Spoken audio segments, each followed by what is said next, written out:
Welcome back to Alabama Care, everybody. My name is Sarah Williams, and today I have David Kyle, who is the University of Alabama Huntsville Director for the Charter Disabilities Sport Network. Mr. Kyle, if you could introduce yourself. Hey, David Kyle, actually a faculty member at UAH, been there. This is my 19th year at UAH and enjoy it. I'm in the kinesiology program. I teach, and that actually helped start the program, and love what I do. Love talking about physical activity, which kind of led me into the Disability Sport Network. But I got a background in some disability studies and adapted sport. I actually have a disability. I have MS. I've had that since about 2002, and so that's a big part of my background and how it led me to start the Ability Sport Network. So otherwise, I'm just kind of a old guy. I like to ride bikes still and have fun, and I'm kind of the crazy guy. If you're in college, you get me. It's always what's Dr. Kyle going to do next? You just never know. Sounds like a professor that I used to have. He actually taught sociology. Awesome. Yeah, I always feel bad for the freshmen. I'm the very first class they ever take. I'm like, it's probably going to be a little bit different. Some of your other classes, they're not. That was that professor. He good. was literally my first class ever. That's awesome. So awesome. But glad to be here. Thanks for the invitation. Look forward to hopefully spreading the word on physical activity. So right.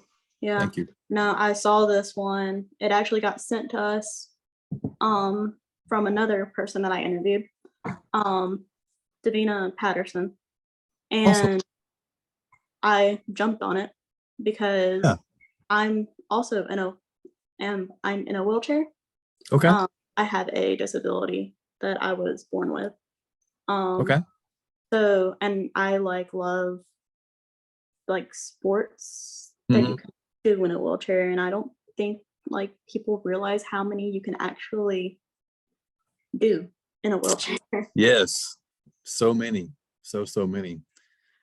Yeah, we just I taught our adapted physical education class this semester, and so we do a lot of wheelchair sports and a lot of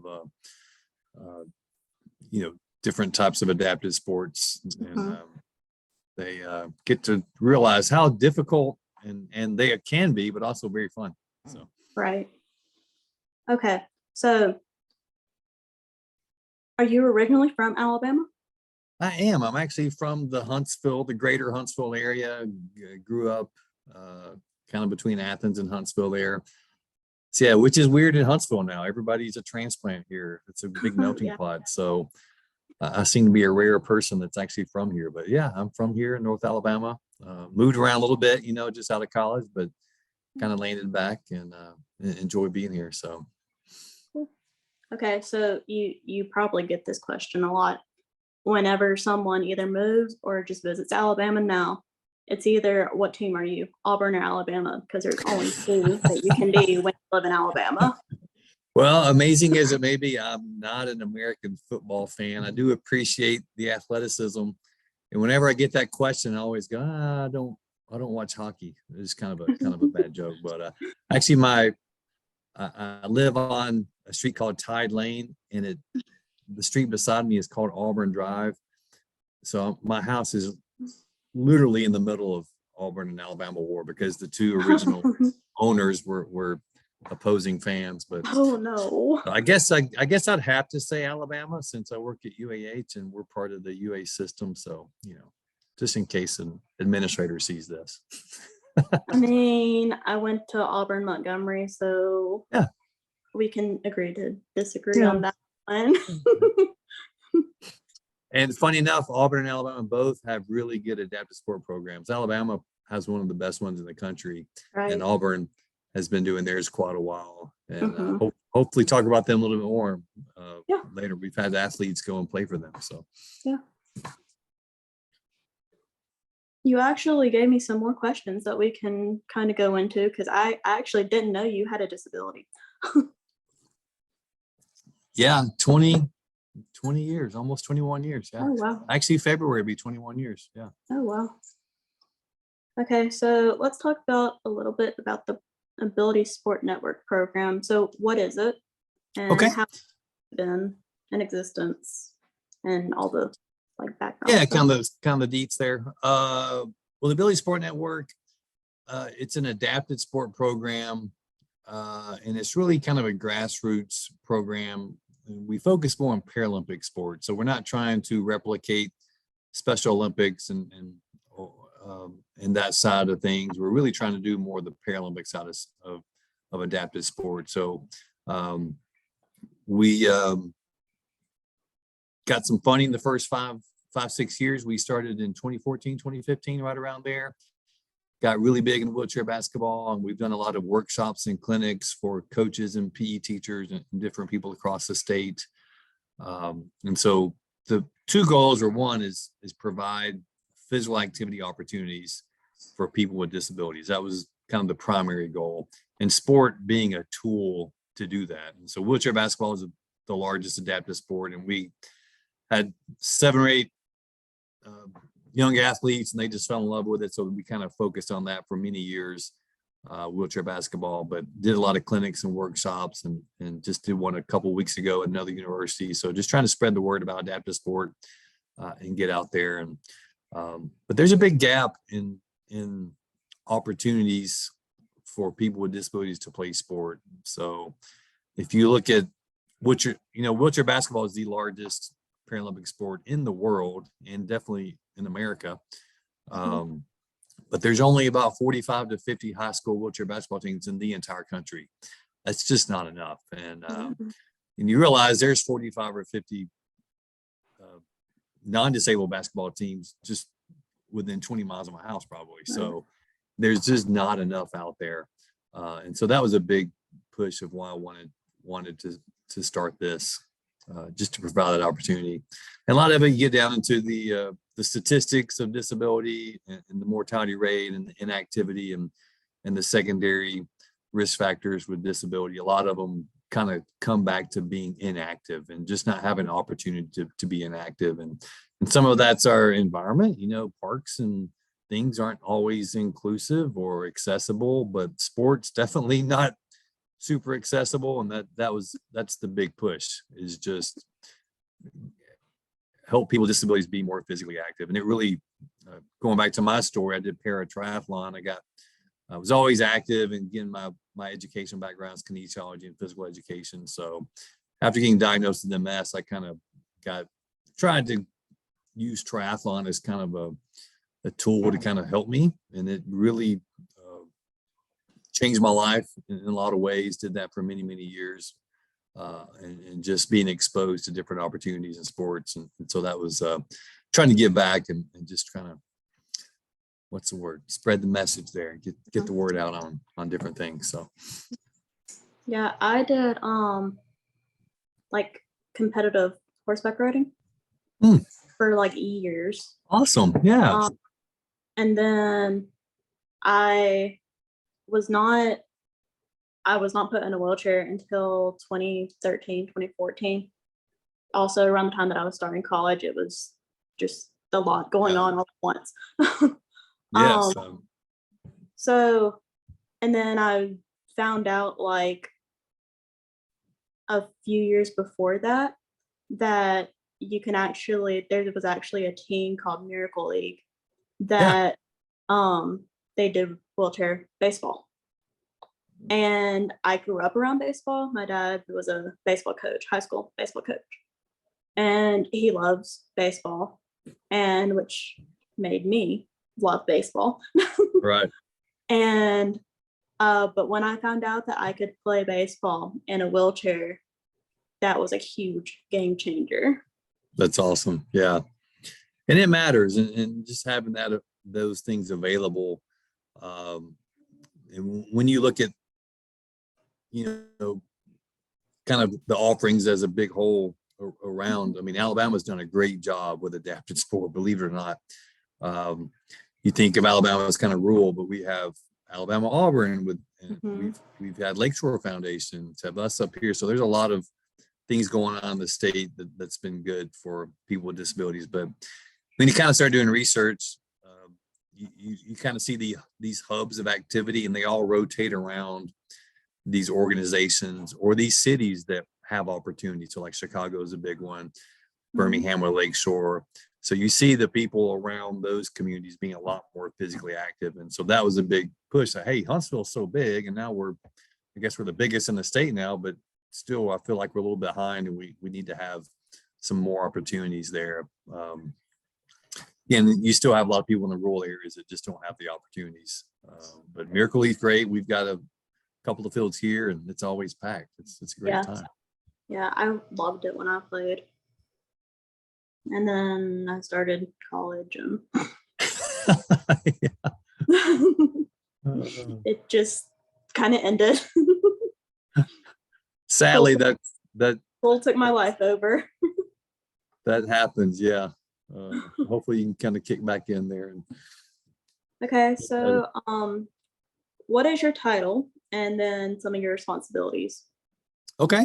Officially, I'm a clinical assistant professor at UAH in the Department of Kinesiology. So I'm the director of the Ability Support Network, but it's kind of something that it's a passion project. It's a service project. I'm not paid to do it. UAH has been very supportive and kind of letting me do this. And when I've gotten funding for it, they don't skim any. So they've been very giving in that way in terms of, providing some infrastructure for us to have the program all for free. And me, kind of being able to do this out of love and the passion for it, using their facilities and things and kind of part of it. So it's been a great fit. But I'm kind of your regular faculty crazy guy at UAH. I teach classes and work with students and just graded a bunch of papers. Went to commencement on Monday and got to see a lot of our students graduate, and I love being involved with that.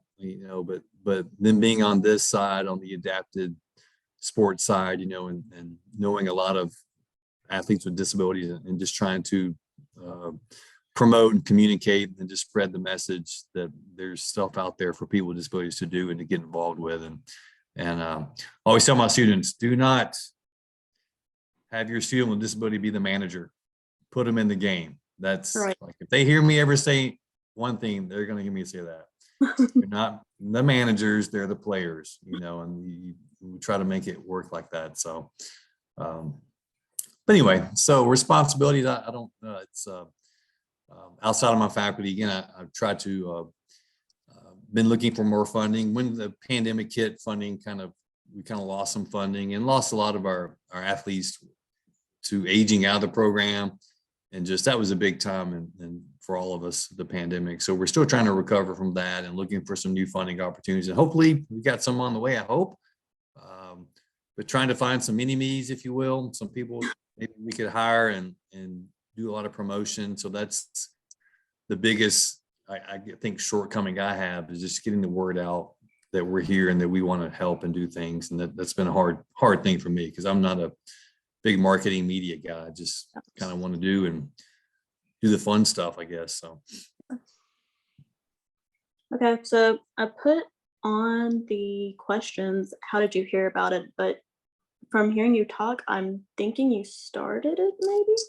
Yeah, just, so a good friend of mine, Dr. Lisa Dorman, she ran the Ability Support Network. She initially started it at Huntington College. I actually interviewed her. Yeah, she's a great person, great human being. Who I was trying to figure out the other day. Yeah, so at Huntington College. And so I retired from paratriathlon, had a pretty successful career racing paratriathlon, and needed something else to do. And so I went to a workshop they hosted, kind of a adaptive coaching workshop, and met Dr. Dorman. And then within the next year or two, we were starting a program up here. And that's that was back in 14, 15. And so that's, just it's been a great ride since then. It grew really quick. We got a lot of athletes early on, and we were playing in the Wheelchair Basketball League, National Wheelchair Basketball Association, and travel the country playing wheelchair basketball, and that was kind of our primary focus. And we were still doing clinics and workshops. And so now we're really trying to provide more grassroots opportunities that's not just wheelchair basketball, but, help people with any type of disability learn different sports, bocce, seated volleyball, wheelchair rugby, wheelchair basketball, track and field events. So there's lots of, as you know, lots of different types of sports that are there. So, and just trying to help people be exposed to it.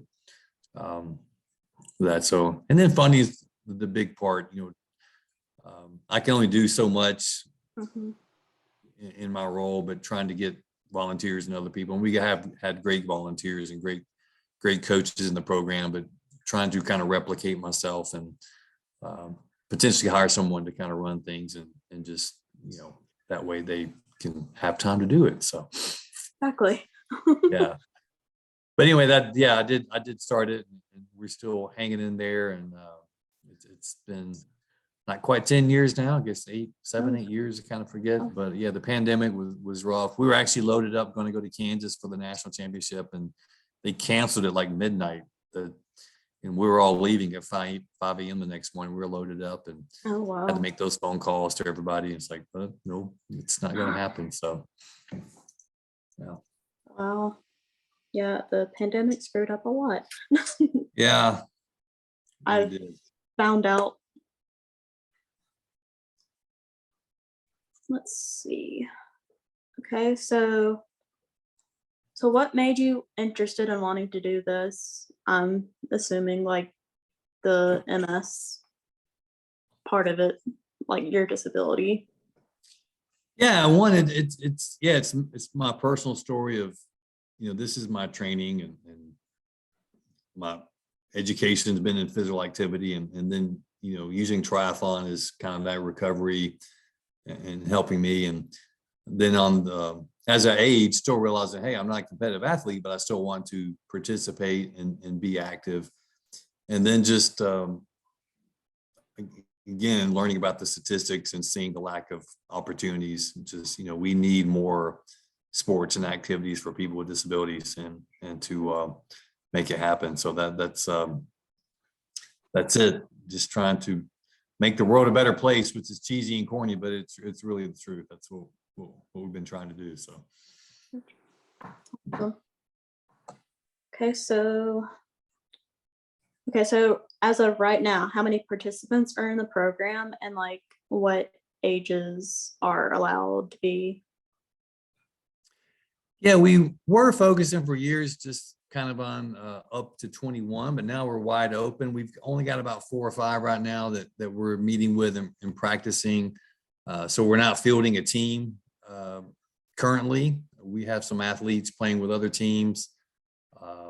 And so again, we're kind of trying to shift directions into providing more grassroots opportunities and just exposing people to different sports. So we're kind of ready to be reactive, I guess, would be a question. I know talking to other people and say, what can we do? What needs to be done?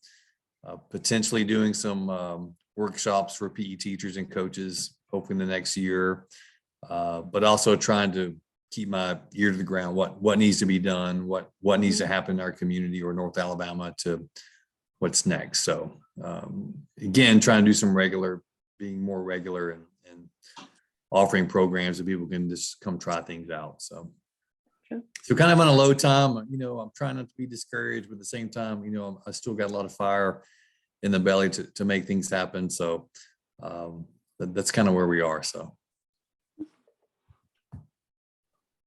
Let's see. Okay, so.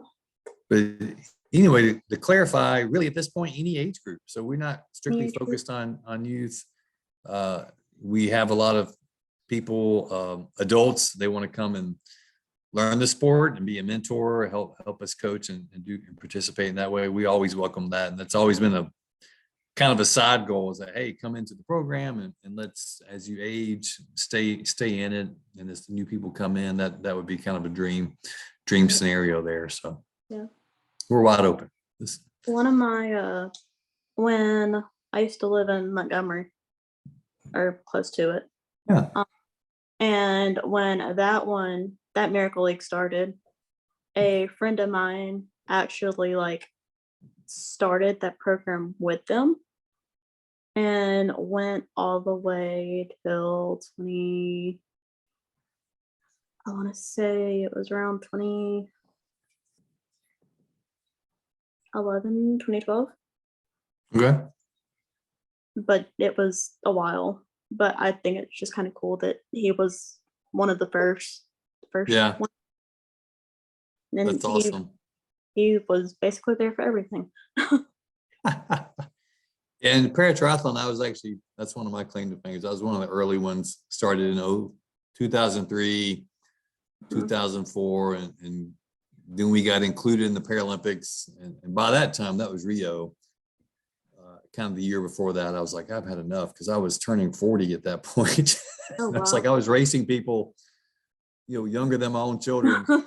So it's like, okay, but I kind of got to be a part of seeing that sport grow and turn into a Paralympic sport. And I still know a lot of people involved, and some of those younger people are now multi-time medalists at the Paralympics. So Oh, it's been wow. fun. I still kind of serve on some committees and things with triathlon, but it's fun to see it happen. So. Let's see. Okay, so is there like a process to be able to join? Formally, not really. I think right now we're again just been struggling with being consistent with offering different things here after the pandemic, but primarily just reach out to me. That's the easiest way, and what's your interest. We've got a website, and I've got a little Google form, and we're on social media. Facebook's probably best. It's not totally inactive. Again, I'm not the big media guy, but I'll get message things through there. But yeah, our website's uah.edu/ASN, or you can just Google UAH Ability Sport Network, and we've got a web page there, and you can just click the Google form button and track me down. So We should be able to put that in the Facebook live chat also. Awesome. Yeah. And I think even the Facebook page is UAH ASN is our Facebook tag. So I think so. I follow it. okay, thank you.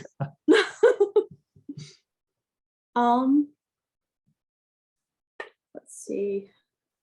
Okay. But I would kind of, I guess, to finish as far as the process of joining, I don't really have a formal process. I mean, as far as young people, I mean, there's some paperwork. We want to make sure everybody stays safe, and we're following the laws, but background checks for anybody that's involved like that. But yeah, I mean, by and large, it's just communicate with me, and we'll get something started. Simple as that. And even doing a workshop, or I do a lot of team building workshops for people without disabilities, and we bring in the wheelchairs. And Huntsville, I've worked with Huntsville leadership class the past several years.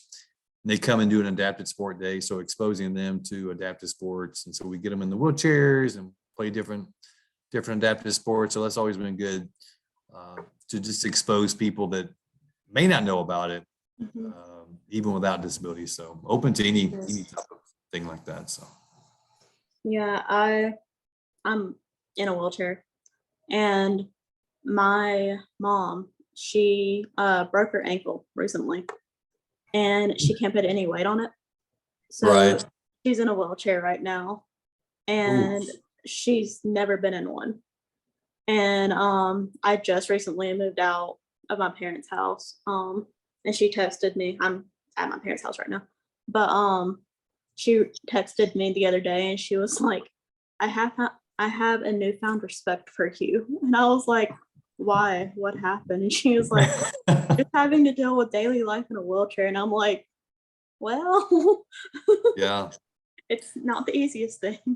it's a challenge, and nobody's made it any easier. I know we're trying to get better with ADA regulations, but still some things it's like it's always a side thought or an afterthought. And you get into this idea of inclusive design is a big kind of a word these days, but if you can just build it for everybody, it seems to go a lot better. Exactly. And we all experience every human being is going to experience disability, whether it's temporary or permanent.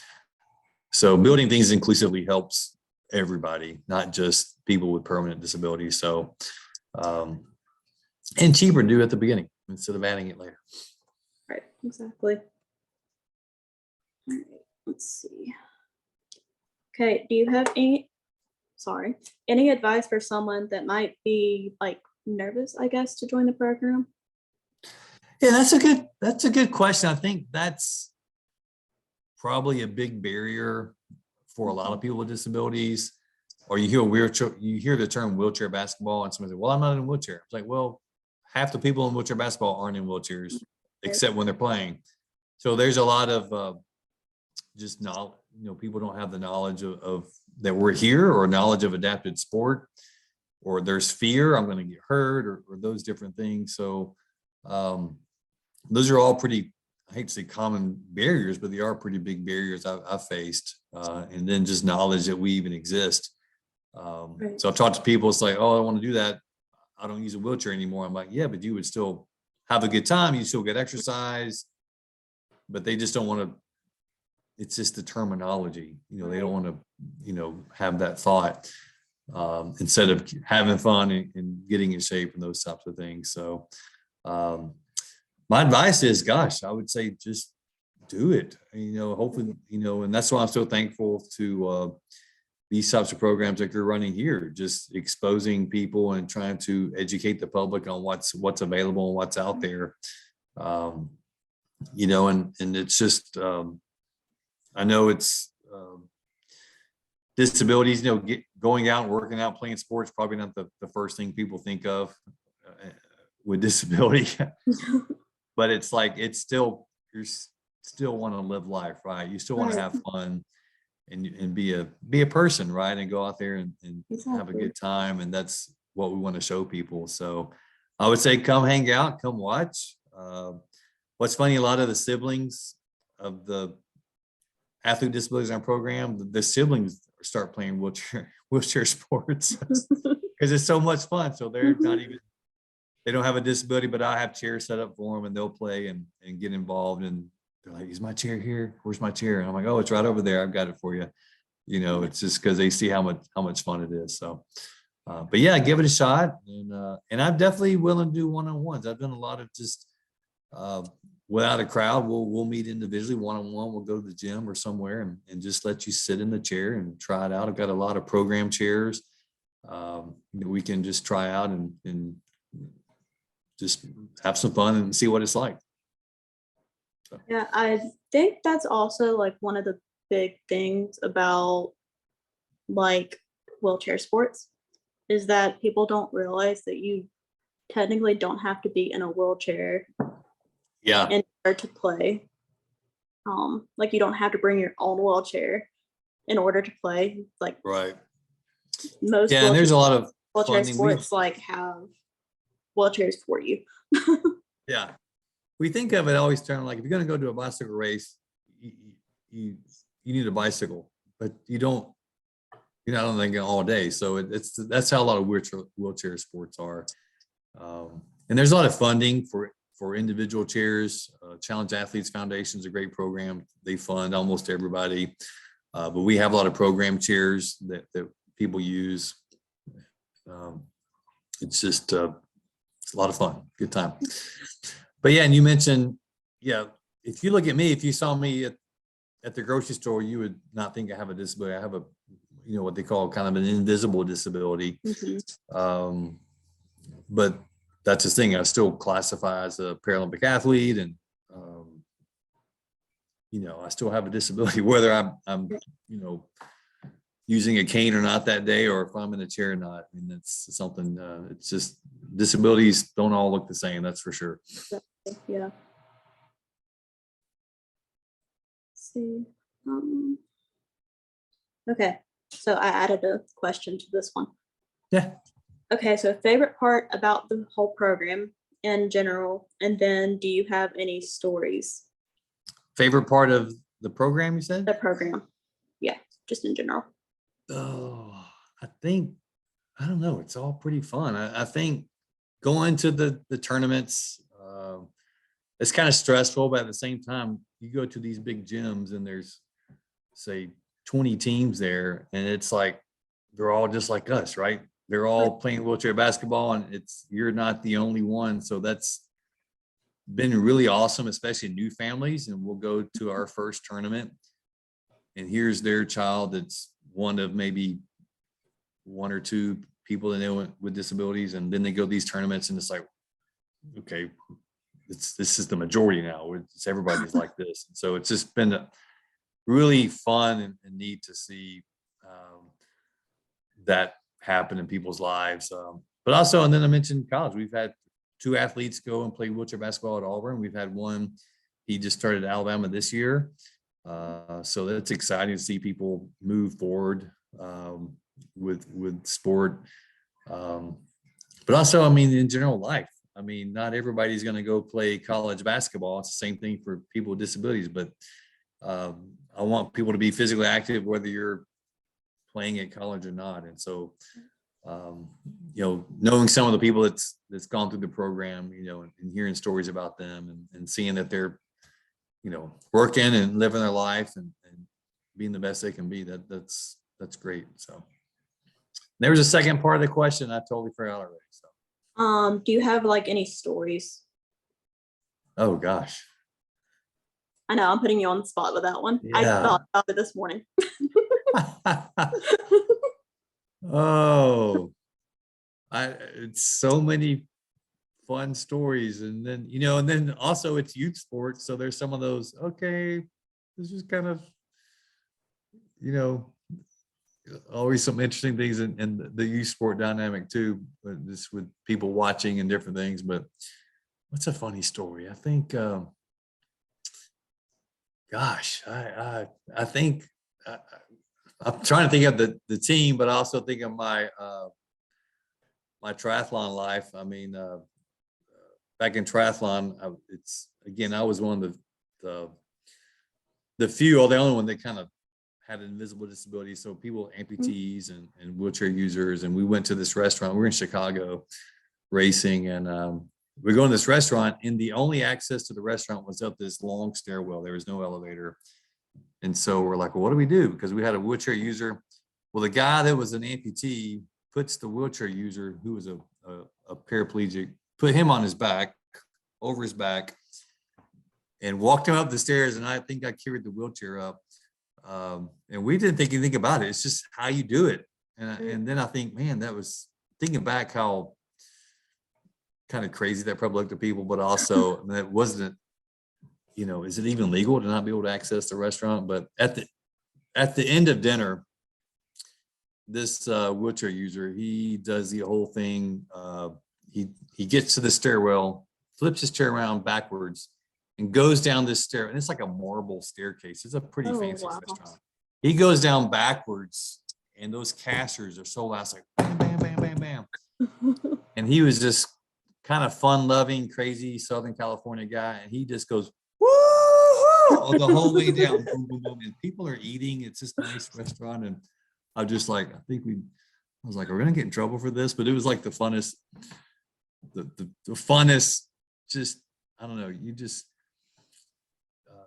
enjoying life, Right. and you know, it doesn't matter if we have disabilities. We're gonna have fun. We're gonna do stuff the way we want to do it. And if a guy with one leg's carrying a guy up the stairs, it's just what we do to get through, and just there's just a lot of good memories like that. So That's great. and amputees can be fun. You know, if you swim in the ocean and you pretend you had a shark bite, I mean, that's happened a few times, but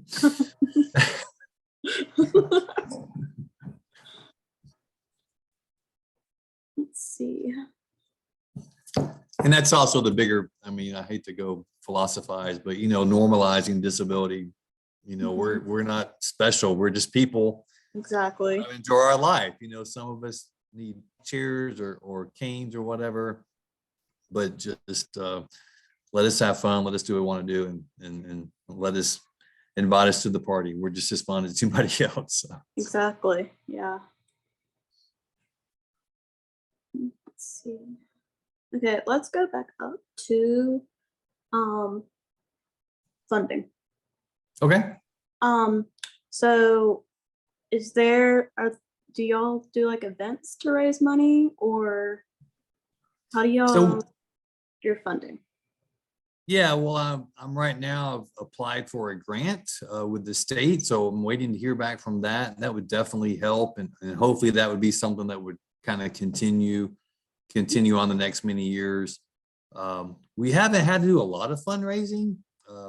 Most of the fundraising was kind of on campus, and some of the UAH varsity basketball games, we would do some halftime shows and sell some t-shirts and things to kind of help the parents. But we were very fortunate with the funding up until this point. So again, just kind of during the pandemic, we lost that. So, excuse me, hoping to get that back. But that's, again, I kind of know my skill sets in fundraising and social media is not my skill set. And a lot of times that's, if anybody ever wants to volunteer, it's like, can you do social media? Can you go ask for money? Because that's just not my skill set. I'm more of the practitioner person. Like, I want to do the sport. I want to teach other people to do the sport, how to teach the sport. And so that's kind of been our shortcoming is fundraising. And we've had a lot of very generous people support us over the years, and friends and colleagues at UAH, but primarily that grant was getting us through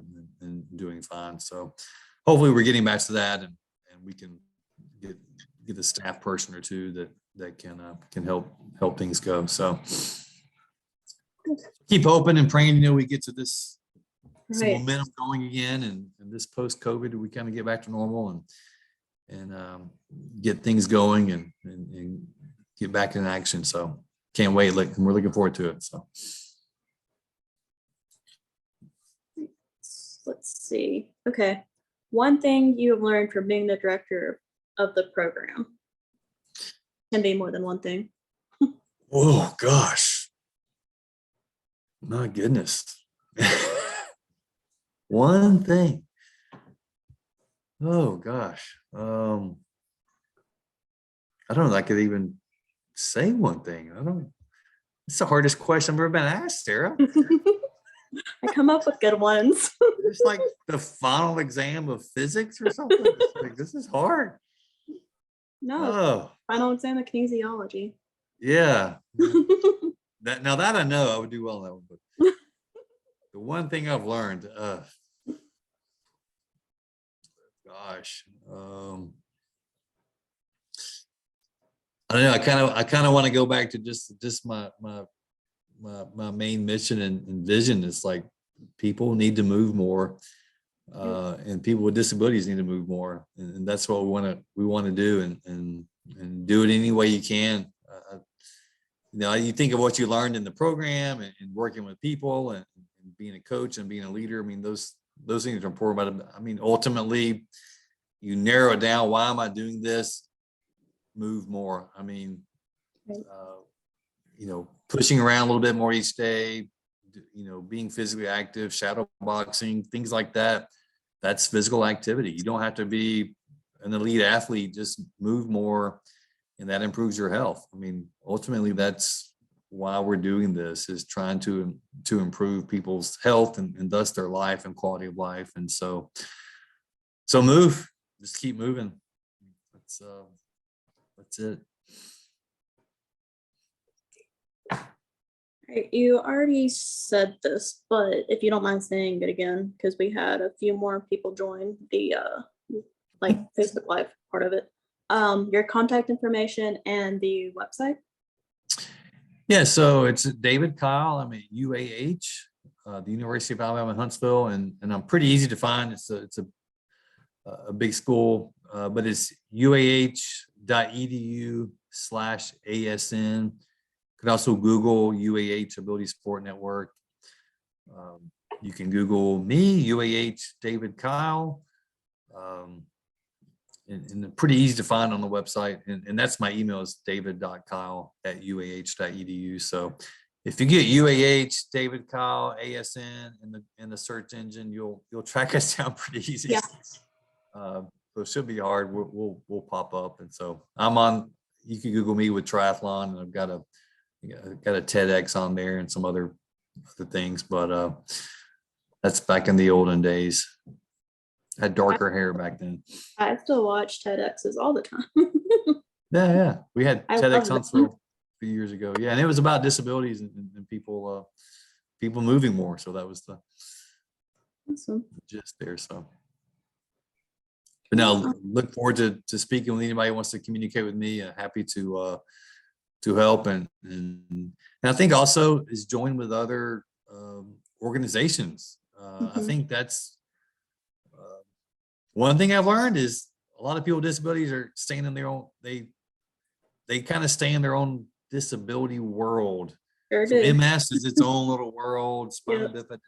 bifida, cerebral palsy. None of us ever get together. It's like, let's start changing. Let's communicate and let's start breaking down some of those self-imposed walls or those different silos we're living in. But so if you're in a different type of world, let's talk. Let's see how we can partner, and I can help you, you can help me, and that's just how life works. Want to be a part and get the word out there and get people moving. So again, happy to show up, bring a trailer full of wheelchairs and have trailer will travel, as they say. So but happy to do demos. I mean, we've go to schools, we've lots of different places, different universities, leadership things. So happy to be there and kind of just show off what can be done. So.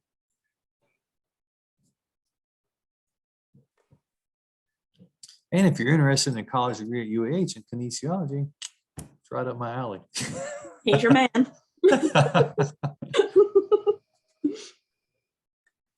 Okay, that is all my questions.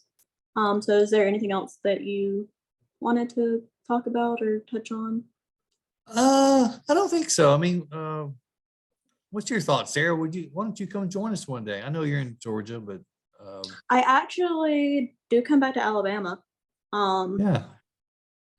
Not very often anymore. But all my doctors and stuff are still in Birmingham. Okay.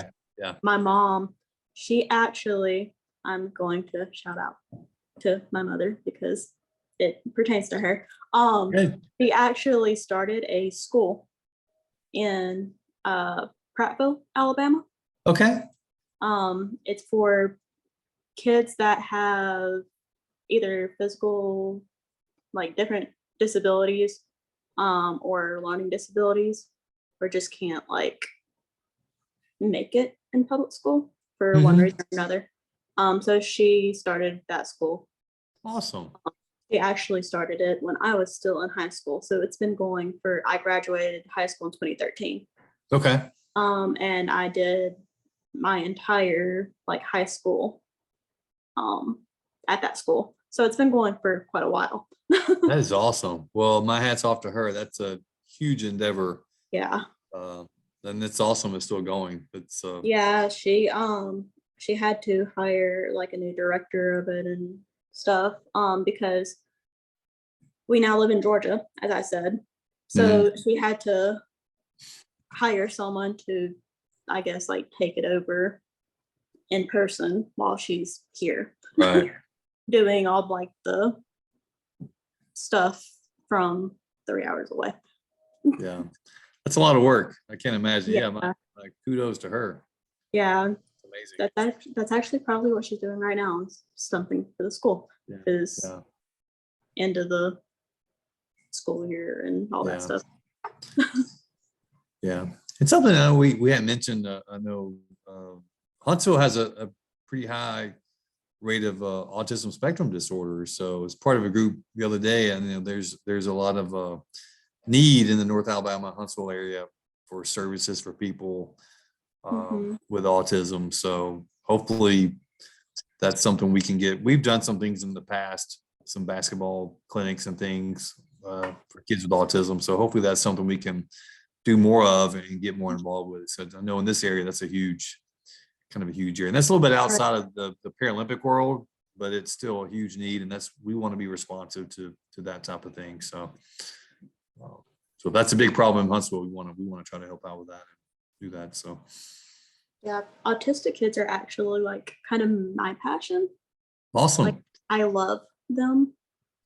There was a little boy that used to go to my mom's school, and he graduated a year or two ago, Mhm. and it actually broke my heart because I was like, oh my gosh, I've literally been with you since like second grade. Right. Like, Goodness. Yeah. Yes.